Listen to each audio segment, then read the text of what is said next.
భద్రాద్రి కొత్తగూడెం జిల్లా పినపాక మండలం ఏడుళ్ల బయ్యారంలో 69వ రాష్ట్ర స్థాయి అండర్ 17 బాలబాలికల కబడ్డీ పోటీలు ముగిశాయి. ఐటీడీఏ పీఓ రాహుల్, స్థానిక ఎమ్మెల్యే పాయం వెంకటేశ్వర్లు విజేతలకు బహుమతులు అందజేశారు. బాలికల్లో విన్నర్స్ గా ఉమ్మడి ఖమ్మం జిల్లా జట్టు, రన్నర్స్ గా నల్గొండ జట్టు నిలిచాయి.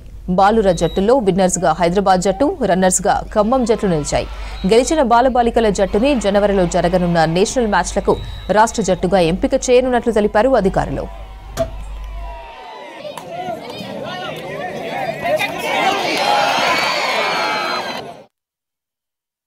ఫైనల్ మ్యాచెస్ చూసాము. చాలా అంటే పిల్లలు ఎంతో ఉత్సాహంగా వాళ్ళు అంటే ఇప్పుడు ఒకప్పుడు ఓన్లీ పేరెంట్స్ కూడా పిల్లల్ని ఎందుకు ఎంకరేజ్ చేస్తారు గేమ్స్ ఆడాలంటే? ఏం అవసరం లేదు, ఓన్లీ ఇండియా అంటే ఓన్లీ క్రికెట్ మాత్రమే ఉంది.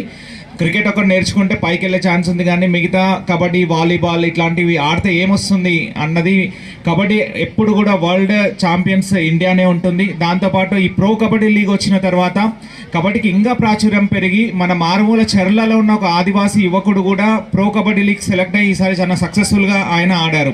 సో ఇట్లాంటి లీగ్స్ కూడా రావడం వల్ల మన మారుమూల ప్రాంతాల్లో ఆడే మంచి మంచి ఆనిముత్యాలైన పిల్లలందరికీ కూడా చక్కని అవకాశాలు వస్తాయి. వాళ్ళు వాళ్ళ ప్రతిభను నిరూపించుకుంటే వాళ్ళు ఎక్కడికో ఎదుగుతారు.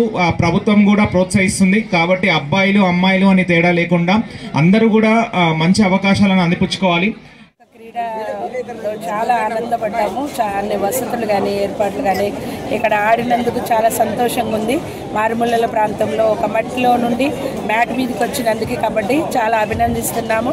చాలా గర్వంగా ఫీల్ అవుతున్నాము ఒక కబడ్డీ కోచ్గా, కబడ్డీ క్రీడాకారిణిగా.